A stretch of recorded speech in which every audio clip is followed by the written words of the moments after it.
but at least designed to go across platforms. Images, or rather the real archival forms, consist of the best available slides, which are being digitized. Much of the catalogue material exists in database form, a form that the average user could use, manipulate, and display on a personal computer, but only at great cost. Thus, this is where the concession comes in.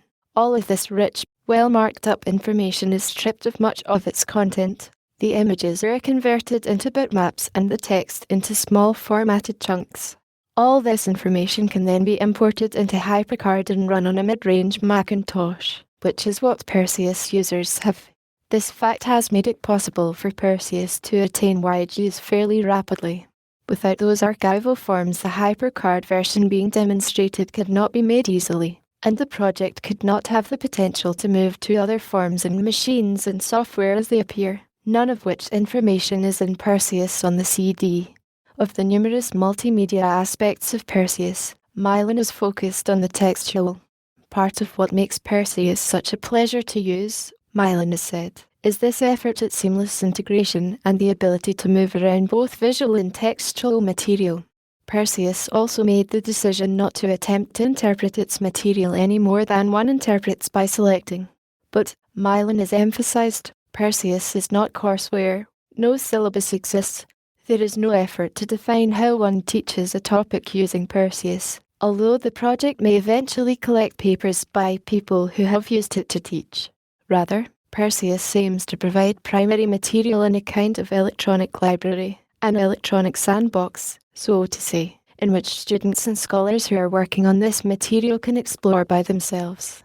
With that, Mylan has demonstrated Perseus, beginning with the Perseus Gateway, the first thing one sees upon opening Perseus, an effort in part to solve the contextualizing problem, which tells the user what the system contains.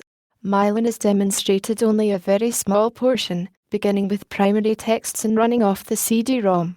Having selected Aeschylus Prometheus bound, which was viewable in Greek and English pretty much in the same segments together, Mylan has demonstrated tools to use with the Greek text, something not possible with a book. Looking up the dictionary entry form of an unfamiliar word in Greek after subjecting it to Perseus morphological analysis for all the texts. After finding out about a word, a user may then decide to see if it is used anywhere else in Greek. Because vast amounts of indexing support all of the primary material, one can find out where else all forms of a particular Greek word appear, often not a trivial matter because Greek is highly inflected. Further, since the story of Prometheus has to do with the origins of sacrifice, a user may wish to study and explore sacrifice in Greek literature. By typing sacrifice into a small window, a user goes to the English-Greek word list, something one cannot do without the computer. Perseus has indexed the definitions of its dictionary. The string sacrifice appears in the definitions of these 65 words. One may then find out where any of those words is used in the work of a particular author. The English definitions are not lemmatized. All of the indices driving this kind of usage were originally devised for speed, Mylan has observed. In other words, all that kind of information, all forms of all words, where they exist, the dictionary form they belong to, were collected into databases, which will expedite searching.